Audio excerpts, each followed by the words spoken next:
नमस्कार। Vinayak competition classes में आप सबका एक बार फिर से स्वागत है। आइए हम लोग रेड डाटा बुक के बारे में अध्ययन कर रहे थे। पिछले पार्ट में आपने रेड डाटा बुक द्वारा जारी 9 श्रेणियों में से 4 श्रेणियों के बारे में अध्ययन कर लिया है।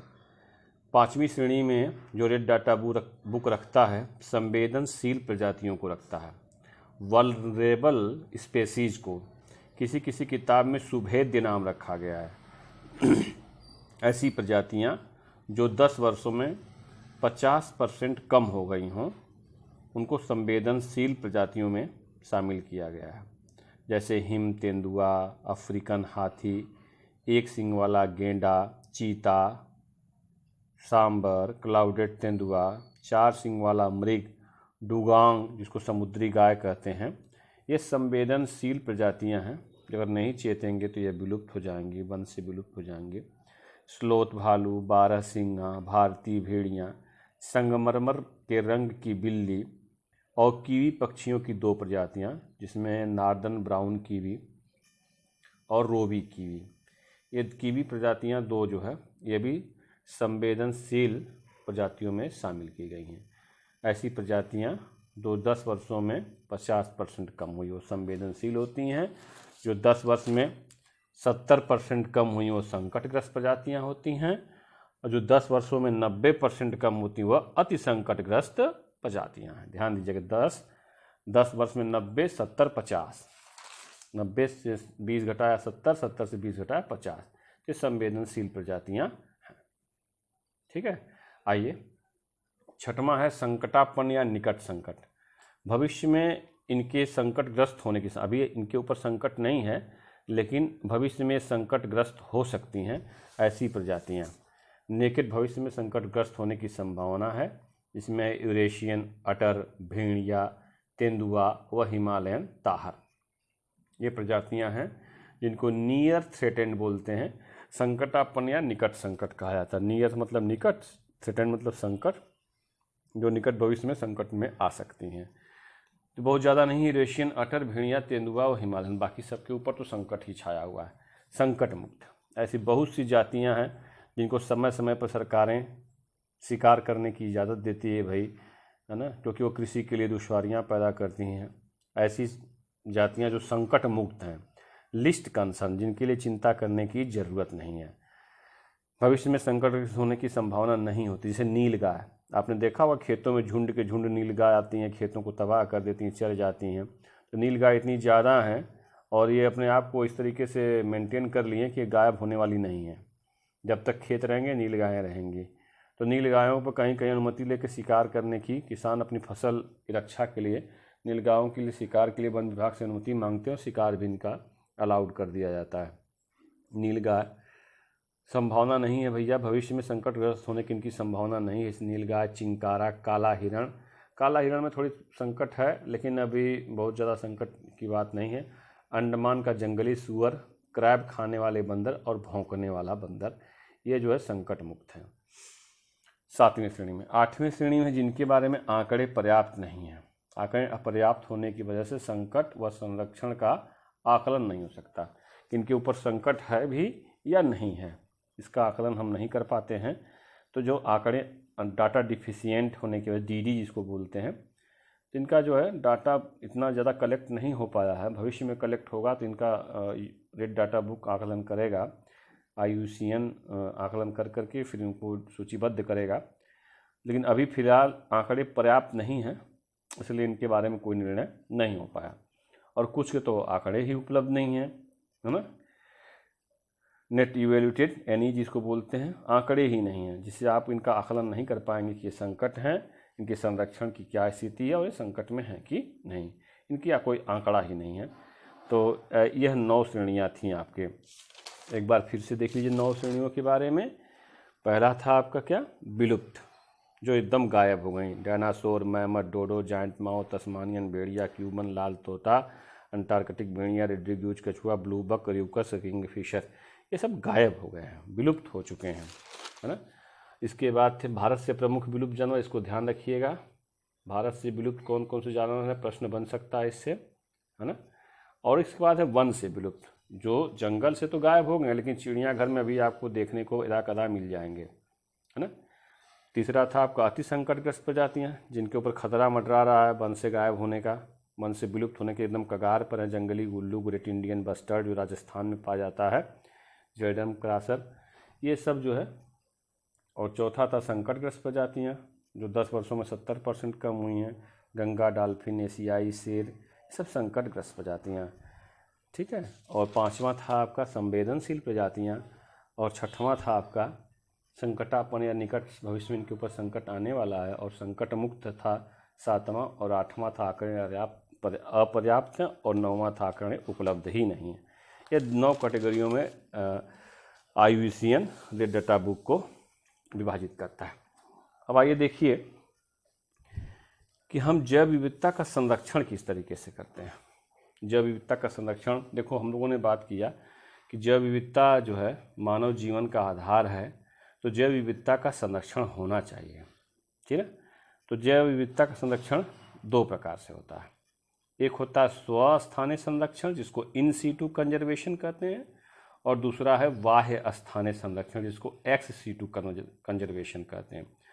स्वस्थानीय संरक्षण में कि जहाँ पर जो जीव पाया जाता है उसी जगह पर ही उसका संरक्षण जब कर दिया जाता है तो वह स्वस्थानीय संरक्षण कहलाता है। जीव जंतुओं, वनस्पतियों को उनके प्राकृतिक आवास में ही संरक्षण करने की विधि स्वस्थानीय संरक्षण विधि कहलाती है, और उनके प्राकृतिक आवास से कहीं दूसरे जगह पर ले जा करके संरक्षण करने की विधि जो है बाह्य स्थानीय संरक्षण विधि कहलाती है। अच्छा, स्वस्थानीय संरक्षण विधि में देखिए क्या क्या हो सकता है भाई, है ना। किसी भी जैव विविधता के संरक्षण के लिए 2 प्रकार हैं। स्वस्थानीय, जिसको इन सीटू कंजर्वेशन, बहुत बार पूछा कि इन सीटू कंजर्वेशन क्या है। जब किसी जीव जंतु को उसके प्राकृतिक आवास में ही संरक्षित किया जाता है तो वह स्वस्थानीय संरक्षण कहलाता है। और जब उसके आवास से निकाल करके कहीं बाहर, जैसे आपने जंगल से निकाल करके चिड़ियाघर में रख दिया, तो आपका बाह्य स्थानीय संरक्षण। जब आपने जंगल में ही उसको रहने दिया, घेराबंदी कर दिया, कोई जाने न पाए, उसी जगह पर है, अपना प्रजनन करे, अपना विकास करे, तो वह स्वस्थानीय संरक्षण हो गया। बाह्य स्थानीय संरक्षण देख लीजिए, बाह्य स्थानीय संरक्षण में क्या क्या है देख लीजिए।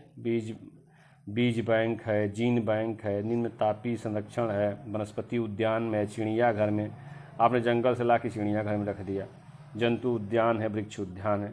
यह जो है 7 प्रकार के जो है बाह्य स्थानीय संरक्षण होता है।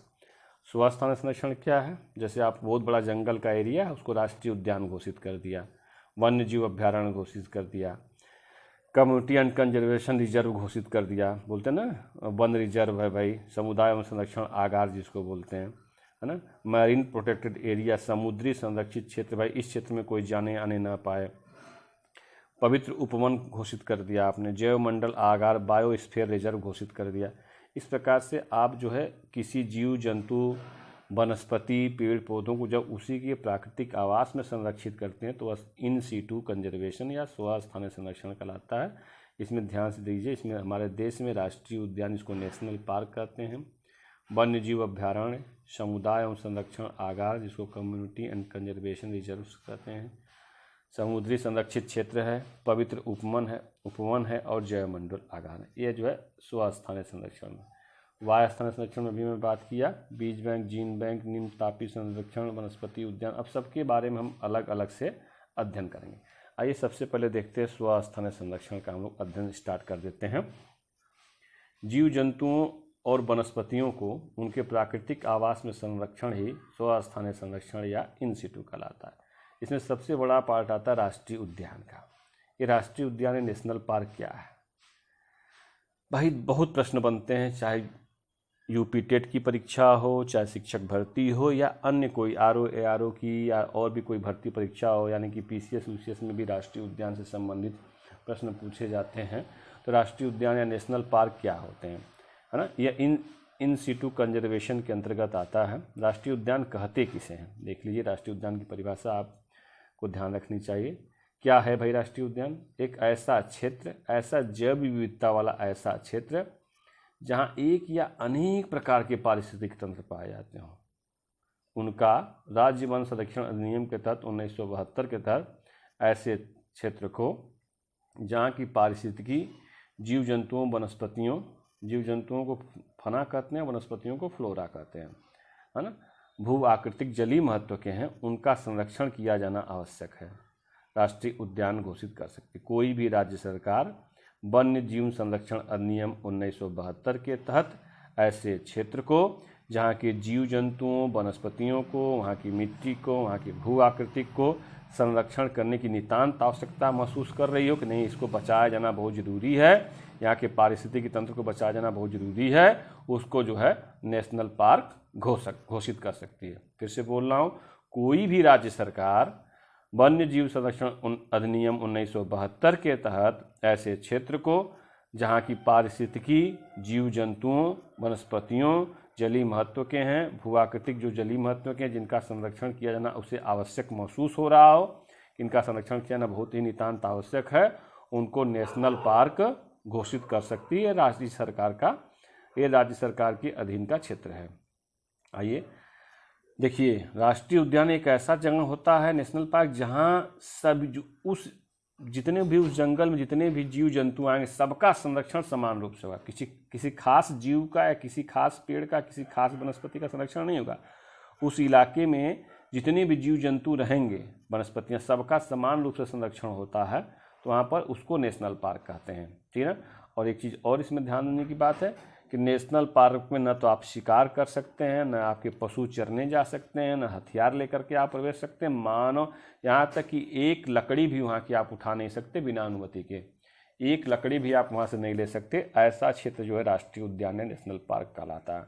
लेकिन जब वन्य जीव अभ्यारण्य की बात करेंगे तो उसमें किसी खास जंतु का संरक्षण किया जाता है, और यहाँ पर सभी जंतुओं का समान रूप से संरक्षण, शिकार और चारण पूरी तरीके से प्रतिबंधित, कोई गाय वाय भी चरने, कोई भी जीव जंतु बकरी उकरी भी चरने नहीं जा सकते, कोई एकदम प्रतिबंधित इलाका, कोई भी प्रवेश नहीं करेगा, ना तो यहाँ पे आपको घूमने का अधिकार है, ठीक, पूर्ण रूप से प्रतिबंधित है।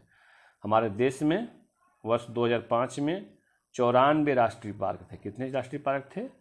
नेशनल पार्क, राष्ट्रीय उद्यान जिसको कहते हैं, 94 थे, जिसमें 85 राज्यों के थे और 9 केंद्र शासित प्रदेशों के थे, ठीक ना।